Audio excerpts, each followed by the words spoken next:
సరే ఇది ఇన్నర్ గా అయిపోయింది మీకు, అగ్ని పరీక్షలు మొత్తం అయిపోయింది. తర్వాత మీరు ఇంటికి వచ్చేసారు. అంటే పిల్లలు, వైఫ్ అంటే కొంచెం తెలుసు చెప్తున్నాడు, పిల్లలు ఎలా రియాక్ట్ అయ్యారు? మీ పిల్లలు ఏం చదువుతున్నారు? చిన్న పిల్లలే, చిన్న పిల్లలు, అంత తెలియదు. ఫస్ట్ క్లాస్ పాప ఉంది, కొంచెం ఐడియా ఉంటుంది. ఆమె అయితే వాళ్ళ స్కూల్లో చెప్పుకుందండి మా డాడీ బిగ్ బాస్ నేను ఏం చెప్పినా ఎందుకు చెప్పినావు అంటే పిల్లలు ఆగదు కదా, నువ్వు అలా కనిపిస్తావు అని చెప్పిన డాడీ నేను అన్నారు. చెప్పొద్దు నాన్న మళ్ళీ ఇది ఇంకా పూర్తి కాలేదు కదా అని అంటే ఫ్లోలో చెప్పేసింది ఆవిడ. పిల్లలకి ఆగదు, చిన్న పిల్లలు.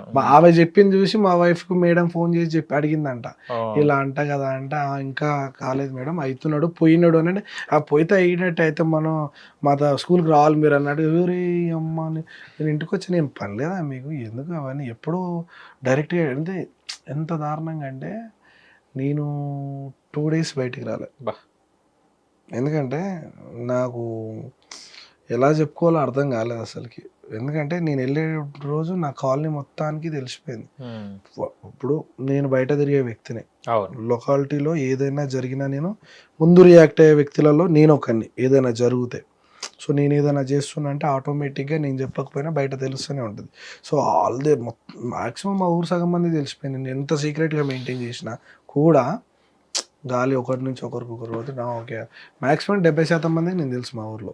దేవరకొండ టౌన్ మొత్తంలో 70 members నేను తెలుసు మ్యాక్సిమం. అయితే అందరూ అడుగుతుంటే నేను వీడియో చేసి పెట్టేసి నేను చెబుతా, కాకపోతే ఇప్పుడు కాదు, జర అర్థం చేసుకోండి, జర రాగండి, రిజెక్ట్ అయితే అయినా ఓవరాల్గా జర అర్థం చేసుకోండి అని చెప్పిన. నేనైతే రేపు ఇంకెవ్వడన్నా కూడా ఇట్లా పోతా అంటే నేను ఎంకరేజ్ చేయ. ఓకే, ఓవరాల్ గా బిగ్ బాస్ అంటే ఏం అర్థమైపోయింది మీకు? బిగ్ బాస్ పోయే ప్రాసెస్ నాకు నచ్చలే. హౌస్ దాకా మనం పోతే చెప్పగలుగుతాను నేను దాని గురించి, ఎందుకంటే ఈజీగా నాకు రాలేదని చెప్పి నేను వాళ్ళని జడ్జ్ చేయలేను. నేను పోయిన జర్నీ వరకు నాకు నచ్చలే. అంటే మీకు సెలెక్ట్ చేస్తే మీ నచ్చేదా? సెలెక్ట్ చేస్తే నచ్చేదా? ఈ క్వశ్చన్ కూడా వేస్తారు కదా. ఇప్పుడు సెలెక్ట్ చేస్తే నాకు నచ్చేదా అని అనుకుంటే, నన్ను నువ్వు ఒక పాయింట్ మీద తీసుకున్నావు కదా, ఆ పాయింట్ మీద సెలెక్ట్ చేసింటే వేరే లక్కు. అది కాకుండా నాతోటి ఇంకేమైనా ఫిజికల్ టాస్క్ చేయించి అలా తీసుకుంటే ఇంకొక ఒపీనియన్ ఉండు. ఇప్పుడు ఒపీనియన్స్ అనేటివి నువ్వు లెవెల్ మారుతా కొద్దిగా మారుతుంటాయి. ఇప్పుడు నేను లారీ డ్రైవర్ని, నేను ఒక కాస్ట్తో వచ్చినని చెప్పిన కదా, అది చెప్పినప్పుడు మీరు ఇచ్చే టాస్కులు నాకు హార్డ్ వర్క్ ఇస్తున్నారా లేకపోతే ఏది ఇస్తున్నారో దాన్ని బట్టి మీరు తీసుకుని ఉంటే ఒకలా ఆలోచించేవాడిని. టాస్క్లు ఇచ్చి తీసేసింటే ఒకవేళ అలా ఒక లెక్క ఆలోచించటం. ప్రతి ఒక్కడికి ఒక్కొక్క ఆప్షన్ ఉంటుంది అన్న. తీసుకోలేదని జడ్జ్ చేస్తలేను. ఇప్పుడు నన్ను కొంచెం ఈ వీడియో చూసేటోళ్ళకు కూడా నేను ఒకటే చెప్తున్నా, నన్ను తీసుకోలేదు అని నేను ఫీల్ అవ్వట్లే, సరైన సమాధానం చెప్పలేదు. ఎందుకంటే నేను ఎందుకు బిగ్ బాస్కి వచ్చిన అనే విషయాన్ని నేను క్లియర్గా చెప్పిన. మీరు అదే రీజన్తో నన్ను రిజెక్ట్ చేయడం నాకు నచ్చలేదు. ఇంకేదైనా చేయించి దానికి నేను అన్ఫిట్ అనిపించుంటే చేసేది ఉండే. నా బాధ పక్కన పెట్టు, సిక్వల్ సీమన్ అయితే ఆయన ఇక ఉంటాడు చూసినా ఓకేలే అని ఒక రకమైన. నాకంటే దారుణం 2 గ్రీన్లు ఇచ్చిర్రు, అప్రిషియేట్ చేసిర్రు, ఉండపలంగా బయట దొరికారు. 3 గ్రీన్ వాళ్ళు ఇచ్చిన పంపిస్తారట కదా. లేదు అది నడుస్తున్నా. ఓకే, ఫోటో ఉన్నాడు కదా, ఫోటోనేనా? ఫోటోని ఎందుకు అంత ప్రిఫరెన్స్ ఇస్తున్నారు? నాకు తెలిసి టీఆర్పీ కోసమే కదా. టీఆర్పీ కోసమే. ఇప్పుడు ఫోటో వచ్చింది అడిగి నేను నాతో మాట్లాడాడు, అందరితో మాట్లాడుతున్నాడు. నాకు ఎట్లా అంటే నా దగ్గర మాట్లాడలేదు అన్నట్టు నేనున్నా. అంటే లేడీస్ అందరు ఉంటారు బాగా ఓవర్ ఎక్సైటింగ్, ఎందుకు పోతున్నారు దగ్గర గట్ట అంటే అందరూ పోయి అన్నతో మాట్లాడిపో అన్నారు. అన్నతో మాట్లాడమని హాయ్ బ్రో అది అని నా దగ్గరకు వచ్చి తెలుగులో మాట్లాడాను. ఇది తెలుగు షో నాకు అన్ఫేర్. ఇప్పుడు నాకు తెలిసినంత వరకు అయితే బిగ్ బాస్ లోకి రావాలి అంటే ఇండియన్ సిటిజన్షిప్ ఉండాలనేది నేను విన్నా. అవును, చెప్పిరు కూడా. అది కూడా ఇండియన్ సిటిజన్షిప్ ఉంటే చాలు మీరు రావచ్చు, తెలుగు వచ్చి ఉండాలి, ఇండియన్ సిటిజన్షిప్ ఉండాలంటే. ఫోటో ఇండియన్ సిటిజన్షిప్ ఎప్పుడు తీసుకున్నాడు? ఎప్పుడు తీసుకున్నాడు? 5% కూడా రాదు తెలుగు. వచ్చి ఏం మాట్లాడి ఫస్ట్ మీ దగ్గర వచ్చి hi bro what's your name I'm ఇది అని చెప్తున్నాడు. తెలుగులో మాట్లాడన్న. మీ పేరు ఏం పేరు అంటే ఫోటో అంటే కాయన అని కొంచెం కామెడీ కాయన అంటే యా అన్నాడు. తెలుగులో మాట్లాడాడు భయపడ్డాడు మనోడు కొంచెం. నా తర నుంచి భయపడ్డాడు. భయపడదు దాన్ని అని కూర్చోబెట్టుకుని అంటే నేను ఇట్లా ట్రక్ డ్రైవర్ని అది రావట్లే మనోడికి. తర్వాత మనకు వచ్చిన ఇంగ్లీష్ లో నేనే కంబ్యాక్ ఇచ్చిన మళ్ళీ ఇంగ్లీష్ చేంజ్ తెలుగు షో కదా ఇది. నాకు ఉద్దేశం ఏంటంటే ఫోటో విషయంలో కూడా కరెక్ట్ కాదు. ఫోటోని మీకు దీనికి ముఖ్యం షోకి ఇంపార్టెంట్ అనుకుంటే డైరెక్ట్ సెలబ్రిటీ కేటగిరీలో తీసుకుని ఉంటే ఇంకొక కామనర్కి అవకాశం వచ్చేది, ఇంకొక సాధారణమైన సామాన్యుడికి అవకాశం వచ్చేది ఆ ప్లేస్ లో. మీరు తీసుకొని మీ రూల్స్ మీరే బ్రేక్ చేసుకుంటారు. మమ్మల్ని ఇంకేం ఒకవేళ బిగ్ బాస్ కి వెళ్తే మీరు తెలుగు మాట్లాడతలే నామినేషన్ ఎత్తారు ఈ ఫూటాకి, మళ్ళీ ఫూటా కాస్త గూట అయిపోతుంది బయటకు వచ్చేస్తారు. ఆయనకి వాడికి తెలియదు కదా అంతవరకు వెళ్తారో వెళ్ళని తెలియదు. ఇండియా గురించి అడిగింది. ఇంకొకటి ఉప్పల్ వాళ్ళు వీడియో లీక్ అయింది. ఆయన కూర్చొని ఒక వీడియో ఉప్పల్ వాళ్ళు మాట్లాడా మీతో? మా ఇద్దరు బాగున్నాం, ఇద్దరు చాలా క్లోజ్ ఉన్నాం. 3 days 2 days అనుకుంటా. ముందు రోజు బాలు వెళ్ళిపోయిండు. వాళ్ళు ఫుల్ ఎంటర్టైన్మెంట్ అంటే బాలు వల్లనే. బాలు ఓవరాల్ గా ఆడుండే 60 మందిని ఇమిటేట్ చేసి చూపించాడు. నేను బాలు మీద నాకు ఒక ఉద్దేశం ఉండే, అక్కడ చూస్తే ఫీల్ అంటే ఆడు వీడని మా ఇద్దరు ఫ్రెండ్షిప్ అట్లా జరిగింది. ఆయన కూడా నన్ను రానేదాకా నన్ను రా అంటే నచ్చదు నాకు సీరియస్ గా. మా ఇద్దరి మధ్యలో జర్నీ అట్లా వచ్చింది ఆ 2 days లా. బాలు మీద నాకు వేరే వీడియోస్ చూసి వేరే ఒపీనియన్ ఉండే నాకు. క్రింజ్ అది అని అనుకున్నాను. క్యారెక్టర్ చాలా గొప్పది బాలుది, మంచి వ్యక్తి, హార్ట్ఫుల్ గా ఉంటాడు. బాలు షాక్ అయ్యారా అని ఈ చిల్లర వీడియోలు చేసేది వేరు. లైవ్ లో నేను బాలు టాలెంట్ ఏందో చూసిన తెలుసా, 60 మందిని ఇమిటేట్ చేసిండు. అబ్బా 60 మంది అంటే జస్ట్ టైం పాస్ కి కూర్చున్నాం కదా ఆడ, బోర్ కొడుతుంది. ఎవరేంది ఇప్పటికెళ్ళి నువ్వు చూసినావు కదా, ఎవరేంది ఎవరి ప్రవర్తన ఏంది చూపి అని అడిగినాం. ఫస్ట్ నాయనగాలు తిరిగాడు అనమాట. లారీ బావా అని కొంచెం జోక్ చేసి ఇక కాదు కొంచెం ఎంటర్టైన్మెంట్ చేసుకుందాం అని అంటే స్టార్టింగ్ నుంచి ఒక్కొక్కరిని ఇమిటేట్ చేస్తుంటే నవ్వి నవ్వి నవ్వి నవ్వి చచ్చిపోయాను. నా జీవితంలో ఎప్పుడు కూడా అది నవ్వు, నేను చాలా తక్కువ నవ్వుతా, చాలా అంటే చాలా తక్కువ. ఎప్పుడు నా ఫేస్ లో నవ్వు అనేది ఉండదు, సీరియస్ గా ఉండదు. మాక్సిమం అవతలోడు కామెడీ వేసి అసలు నవ్వు, నేను వేస్తేనే నవ్వుతా అసలు. అలాంటిది బాగా నవ్వించి చంపినారు. అది మాత్రం ఆ బిగ్ బాస్ హోల్డర్లు చూస్తే ఖచ్చితంగా తీసుకుంటారు. కానీ లోపల పోయిన తర్వాత జడ్జెస్ బయటికి వెళ్ళిపోయారు, గ్యాప్ తీసుకున్నారు. ఉప్పల్ వాళ్ళు లోపల పోయి రిజెక్ట్ అయిపోయిన తర్వాత అని అన్నారు. బయటికి పోయినప్పుడు కలిసారా? ఉప్పల్ వాళ్ళు ఫోన్ చేశాడా రిజెక్ట్ అయిన తర్వాత? మళ్ళీ కాంటాక్ట్ నెంబర్ ఉందా? Contact number? ఓకే. బయటకు పోయినాక నేను కూడా బయటకు పోయినాక చేసాను. ఇద్దరు చేసుకున్నారు ఫోన్. ఏమనుకున్నారు ఇద్దరు? 3 రెడ్లు నాది ఫస్ట్ రోజు వాడి, తర్వాత రోజు నాది. ఫస్ట్ ఉప్పల్ బాలు అయిపోయింది. ఫస్ట్ రోజు అయిపోయింది. అయిపోయిన తర్వాత ఫోన్ చేస్తే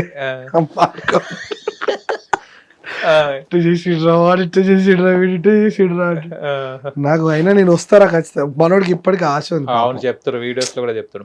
నాకు అదే పెట్టుకోక రాసలన్నా నేనైతే ముఖం మీద. లేదా అక్కడ వేరే ఉంది, ఆల్రెడీ స్క్రిప్ట్ అనేది రెడీ అయింది. ఇప్పుడు ఇక్కడ 3 గ్రీన్లు వచ్చిన వాళ్ళు కూడా ఓవర్ చూడని చెప్పిన నేను. అవును, పంపిస్తారు. 3 గ్రీన్లు వచ్చిన వాళ్ళు కూడా లోపలికి ఓవర్. ఓకే. సింగర్ ఝాన్సీ కూడా వచ్చారు, ఫోక్ సింగర్. పాటలు పాడిందా మీ రూమ్ లో అక్కడ కూర్చున్న ఝాన్సీ వాయిస్ విన్నా. అక్షయరాజ్ కూడా చాలా కాంట్రవర్సీ క్యాండిడేట్ కదా, ఇన్స్టాలో చాలా టాలెంటెడ్ పర్సన్ కదా, అబ్బాయికి కూడా రిజెక్ట్ అయిపోయాడు. అక్షయరాజ్ అయితే ఘోరంగా రోస్ట్ చేశారు, దారుణంగా. మనోడు తలుచుకుంటే వేరే లెక్కుండలే కానీ ప్రతి ఒక్కరు షోకు మర్యాద ఇచ్చే స్థాయికి, ఆ ప్లాట్ఫామ్ కు మర్యాద ఇచ్చి వాళ్ళది. ఇప్పుడు జడ్జెస్ అందామంటే కూడా లేదు, వాళ్ళది స్క్రిప్టే.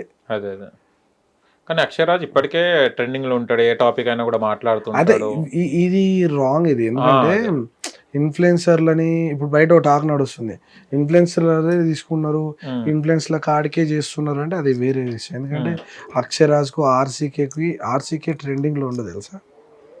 యూత్ గర్ల్స్ అందరూ మనోడి క్రేజ్ వేరే ఉంటది. Height, personality, fit character number 1 ఆర్సీకే. అసలు నేను అన్నాను పిలుస్తున్నాను, మంచి చాలా మంచోడు.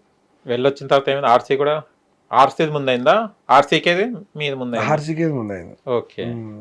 ఆర్సీకే తీసి పడేసిండు పిచ్చ లైట్ అన్న నాకు ఇది అంటున్నాడు. అవునవును. లైట్ ఏముందన్న ఇది నాకు వాళ్ళు ఇచ్చిన జడ్జిమెంట్కి నాకు సింకే కాదు, నేను సాఫ్ట్ పర్సన్ అని చెప్పి రిజెక్ట్ చేశారు. ఇక్కడ రఫ్ అన్ని చేస్తారా నాయన అంటేనేమో నువ్వు సెట్ కావన్నారు సాఫ్ట్. అంటే వాళ్ళకు ఉంది స్క్రిప్ట్ అనేది టోటల్ అయితే ఉంది, వాళ్ళు దాని తగ్గట్టుగా నడుచుకుంటున్నారు అనమాట. ఒక్కవేళ నెక్స్ట్ అగ్ని పరీక్ష ఉంటే మళ్ళీ మీరు ట్రై చేస్తారా? బెట్స్ కొట్టేసింది మొత్తం చండాలం అది. డైరెక్ట్ హౌస్ తీసుకుంటా అంటే అప్పుడు ఆలోచిస్తాను. అయినా నేను అప్పటి వరకు నా కాస్ వేరే అయితే నేను ఎందుకు పోతా, దాంతో నాకు అవసరం లేదు. కానీ ఒక మాట చెప్పిన, నేను సెలబ్రిటీ వస్తా అని చెప్పిన కాన్ఫిడెన్స్గా. ఇప్పుడు ఒక ఛాలెంజ్ అనేది తీసుకున్నా, అది ఎప్పటికైనా కావచ్చు, అవ్వచ్చు కాకపోవచ్చు. ఖచ్చితంగా నాకు వచ్చిన ఎమోషన్ నేను అటు చెప్పేసిన, వస్తా ఒకరోజు అలానే వస్తా నేను అని చెప్పిన. ఎందుకంటే ఇప్పుడు నన్ను ఒక రకంగా రిజెక్ట్ చేసారు, మల్టీ టాలెంటెడ్ పీపుల్స్ నేను అక్కడ చూసిన. డైరెక్ట్గా చూడడం వేరు. భరత్వే యాక్టింగ్ మాత్రం బలి చేసిండు బాడా. ఎవరు? భరత్వే. ఓకే, ఎక్సలెంట్ యాక్టరు, మంచిగా యాక్టింగ్ చేసి చూపిస్తుంటే నేను లైవ్లో యాక్టింగ్ చూడడం. ఝాన్సీ కూడా పాట పాడుతుంటే నాకు గూస్ బంప్స్ వచ్చినాయి. చాలా మంచి సింగర్, ఎక్సలెంట్ పాడింది అనమాట. అంటే ఒక టాలెంటెడ్ పర్సన్ని నువ్వు టాలెంటే ఎక్స్పెక్ట్ చేస్తున్నావు, మరి ఎందుకు తీసుకుంటలేవు అని. ఇంకొకటి, ఇద్దరు కూడా ఒక స్మార్ట్ గా హ్యాండ్సమ్ బాయ్స్ కూడా వచ్చారట కదా, జిమ్ బాడీ అవన్నీ చేసి మోడల్ లా కూడా ఉంటే కూడా వాళ్ళని కూడా ఆయనని కూడా ఒక ఆయన రిజెక్ట్ చేశారట. ఇంకొక ఆయన ఉన్నాడో లేదో తెలియదు. మిథిలేష్ ఉన్నాడు కదా, ఇంకొక ఆయన రిజెక్ట్ అయిపోయాడు. మిథిలేష్ కి మాట్లాడడం రాదు తెలుసు, ఎందుకు తీసుకురా కూడా అర్థమవుతలేదు. అంటే టాస్కులు చేసిండు, ఓకే ఓకే, అవన్నీ చేసిండు, ఫిజికల్ గా ఇంప్రెస్ చేసిండు వాళ్ళని మొత్తానికి అయితే. ఓకే, అవే చాలా మంది చేసారు, కానీ మీకు టాస్క్ ఇవ్వకుండా పంపించేసి. నాకు అది చేపిస్తే నేను ఒక రకంగా నేను రేపు చెప్పుకోవడానికైనా కానీ, అరే ఇది నేను చేయలేకపోయినా అందుకనే రిజెక్ట్ చేసిరంటే, ఇప్పుడు ఎట్లా అంటే అన్న నువ్వు ఎందుకు రిజెక్ట్ చేసిరు చెప్పాను, నువ్వు దానికోసం పోయినావు, నీకు ఈ ప్లాట్ఫామ్ కరెక్ట్ కాదన్నప్పుడు అక్కడ దాకా ఎందుకు తీసుకున్నారంటే నేను బయట వేసామని చెప్పుకోవాలి. ఓకే, ఇంతమంది సెలబ్రిటీస్ని కలిసారా మీరు ఎప్పుడైనా? ర్యాండమ్గా కలుస్తుంటాం. ర్యాండమ్గా కలుస్తాం. అంటే ఒక మాట అన్నారు మీరు ఇంటర్వ్యూ స్టార్టింగ్ అయ్యేప్పుడు, నేను లారీ డ్రైవర్ గానే తెలుసు కానీ ఇంకో నాది ఉంది చరిత్ర అని. అది ఇంకో రోజు చెప్తాలే, అది ఇంకో రోజు చెప్తా. వాళ్ళకి ఆ చరిత్ర తెలియకనే మిమ్మల్ని పంపించినట్టు. అది నేను చెప్పుకోవాలనుకోలేదు, అది చెప్పకూడదు కూడా. ఎందుకంటే అంటే ఇది అయిపోగానే అది ఇది నచ్చలేదు కాబట్టి అది ఇది నచ్చలేదు కాబట్టి అది చెప్తున్నావు అంటారు. ఓకే, ఓవరాల్ గా అంటే మీ కాజ్ ఎలా ఫుల్ఫిల్ చేసుకోవాలని, ఇది అయిపోయింది ప్లాట్ఫామ్ ఏదో అనుకున్నారు, వాళ్ళు అనుకునే దాంట్లోనే వస్తా నేను, టైం దగ్గర వచ్చింది కాబట్టి అంత కాన్ఫిడెంట్ గా చెప్పిన నేను. తగ్గేదేలే, ఖచ్చితంగా వస్తా, కాకపోతే టైం పట్టొచ్చు, ఖచ్చితంగా వస్తా. అరే వీడినే కదా మనం రిజెక్ట్ చేసి వస్తుంది, సింక్ అవుతుంది ఖచ్చితంగా. అవును, ఒకవేళ మీరు బిగ్ బాస్కి వెళ్ళి ఉంటే, అంటే కాజ్ పక్కన పెట్టి ఒకవేళ మీరే విన్నర్ అయి ఉంటే, ఎందుకంటే మన తెలుగు వాళ్ళు ఎలా అంటే సెంటిమెంటెడ్గా కొంచెం, ఇప్పుడు పల్లె ప్రశాంత్ కానివ్వండి విన్ చేయడం జరిగింది, ఆర్మీ బాయ్ అనగానే కళ్యాణ్ పడాలని విన్ చేయడం జరిగింది, మీరు ఒక లారీ డ్రైవర్గా ఒక లారీగా ఉన్న ఓనర్గా అట్లా మీకు విన్ చేస్తే మీరు వచ్చిన మనీని ఏం చేసేవారు? నేనైతే నాకు దీని గురించి వాళ్ళు అడిగారు, ఇది కూడా అడిగారు స్టార్టింగ్ లో జేడీలో అడిగారు వచ్చిన అమౌంట్ అంటే నేను పబ్లిక్ పెడతా అనేది అయితే నేను చెప్పలేదు అక్కడ. ఎందుకంటే ఇప్పుడు నేను లారీ కొన్నా కానీ ఇంకా 50 లక్షలు 60 లక్షలు ఉంది దాని మీద ఫైనాన్స్, నేను కూడా ఆర్థికంగా వెల్ సెటిల్డ్ కాదు. నాకు 3 ఆడపిల్లలు, రబ్బా 10 లక్షలు డిపాజిట్ చేస్తే అయిపోతాయి. నేను ఒక డ్రైవర్ని, జీతం ఎక్కడ అయిపోతుందో తెలియదు, ముందు జాగ్రత్తగా డిపాజిట్ చేసి అలాంటిది ఏంటంటే నేను పంచుతా చేస్తానేది అయితే చెప్పలేదు, జీడీలో కూడా చెప్పలేదు, ఎక్కడ కూడా చెప్పలేదు, ఇప్పుడు కూడా చెప్పాల్సిన అవసరం లేదు. లాస్ట్ క్వశ్చన్ అడుగుతాను. పల్లె ప్రశాంత్ విన్నర్ కామనర్ గా, ఒక రైతు బిడ్డగా, ఆర్మీ పర్సన్ కళ్యాణ్ పడాలా విన్నర్, ఇద్దరిలో మీరు ఎవరికి ఓటేస్తారు? మీకు నచ్చిన కంటెస్టెంట్ ఎవరు? అది గేమ్ గా, అది గేమ్ అంటే ఇప్పుడు ఫర్ ఎగ్జాంపుల్ ముందు ఒక ఒపీనియన్ ఉన్నది, విన్నర్స్ అయినాక ఒక ఒపీనియన్ ఉంది నాకు. ఓకే, విన్నర్ గా ఉన్నప్పుడు ఏం ఒపీనియన్ ఉంది, విన్నర్ కాకముందు ఏమో? విన్నర్ కాకముందుకి ఏంటంటే ఒక సామాన్యుడు మొదటిసారి అంతమంది సెలబ్రిటీల మధ్యలో అంత దాకా పోయిడు, మనం ఖచ్చితంగా సపోర్ట్ చేయాలి, దానికి తోడు మనోడు రైతులకు సాయం చేస్తా అన్నాడు. నేను రైతు కాకపోవచ్చు కానీ ఇంకో రైతుకు యూజ్ అవుతాడు కదా, రైతు కదా యూజ్ అవుతాడు కదా అని నేను గట్టిగా సపోర్ట్ చేయాలనుకున్నా, వేసిన సపోర్ట్ కూడా చేసిన అప్పుడు. ఓకే, తర్వాత మనోడి మీద ఒపీనియన్ మారిపోయింది జర. ఓకే, ఎందుకంటే తర్వాత మనోడు చేసింది ఏమి లేదు, నువ్వు 1%, ఇప్పుడు ఎవడు కూడా ఇయ్యాడు యాక్చువల్గా, వచ్చింది ఇవ్వాలంటే ఎవడు ఇయ్యాడు. అలాంటప్పుడు ముందు జాగ్రత్తగా చెప్పేది లేకుండే సరే చెప్పినగా కొంతవరకైనా చేసేది. ఒక 5,000 10,000 సాయం చేసినా అయిపోయేది. లేదా వాళ్ళు ఇబ్బంది పడే రైతులకు నీకున్న ఇన్ఫ్లుయెన్స్ ద్వారా కొంచెం సాయం అయినా చేసేది. ఇప్పుడు నేనున్నా నాకున్న వీడియోల సపోర్ట్ ద్వారా నేను ఎంత చేయకపోయినా కానీ చేపించిన. అవును, ఒక 3-4 కుటుంబాలకు చేపించిన. సో అలాంటిది ఏదైనా చేస్తే బాగుండేది. మనోడు పూర్తిగా నాకు సంబంధమే లేదు అన్నట్టు ఉన్నాడు. అది నచ్చలేదు. కళ్యాణ్ పడాలంటావా? కళ్యాణ్ పడాలకు ఒక క్లారిటీ ఉంది. ముందు నుంచి నేను ఇండస్ట్రీ అంటే ఇష్టం నాకు. తర్వాత అవకాశం దొరకలేదు, జాబ్ చేయాల్సి వచ్చింది, చేసిన. దాని తర్వాత మళ్ళీ ఇప్పుడు అవకాశం వస్తుంది, కంబ్యాక్ ఇద్దామని వచ్చిన నేనని చేసిన. తన వేళ తను పోతున్నాడు. ఎక్కడ కూడా ఎవరిని మ్యానిపులేట్ చేయలేదు కళ్యాణ్. ఓకేనండి ఆర్కే గారు. అండ్ ఇన్స్టాలో ఇంకా మంచి మంచి అంటే మీ రీచ్ చాలా బాగుంది, ఇంకా ఫాలోయింగ్ పెరగాలి. అండ్ మీరు చెప్పారు సెలబ్రిటీగా బిగ్ బాస్కి అడుగు పెడుతున్నారు. ఆ ఆశ కూడా మీరు ఏది అనుకుంటారో నెరవేరాలని కోరుకుంటున్నాను. Thank you so much. Hit TV app, ఇందులో short news, live news, entertainment shows, movies, digital magazines తో పాటు మీ జిల్లా వార్తలను కూడా ఫ్రీగా చూడొచ్చు. ఇంకెందుకు ఆలస్యం, వెంటనే హిట్ టీవీ యాప్ ని డౌన్లోడ్ చేసుకుని ఫ్రీగా ఎంటర్టైన్మెంట్ పొందండి. Hit TV app. Hit TV app. Please download hit TV app. Hit TV app ని ఫ్రీగా డౌన్లోడ్ చేసుకొని ఎంజాయ్ చేయండి. మీకు నచ్చిన ఎంటర్టైన్మెంట్ కోసం హిట్ టీవీ యాప్ ని ఫ్రీగా డౌన్లోడ్ చేసుకొని ఎంజాయ్ చేయండి. హిట్ టీవీ యాప్ ని డౌన్లోడ్ చేసుకుని ఆస్వాదించండి, ఆశీర్వదించండి. ఇంతమంది సెలబ్రిటీలు హిట్ టీవీ యాప్ ని డౌన్లోడ్ చేసుకోండి అని చెప్తున్నారంటే ఎంత మంచి యాప్ ఆలోచించండి. అమెరికా అమెరికా అమెరికా అమెరికాలో చదవాలనుకునే వాళ్ళకి విశ్వసనీయమైన పేరు మన శౌర్య కన్సల్టెన్సీ. UK లో 1 year masters. UK లో 1 year masters. 2 years work permit up to 5 years visa. Contact Saurya Consultancy. Contact 89851 89851.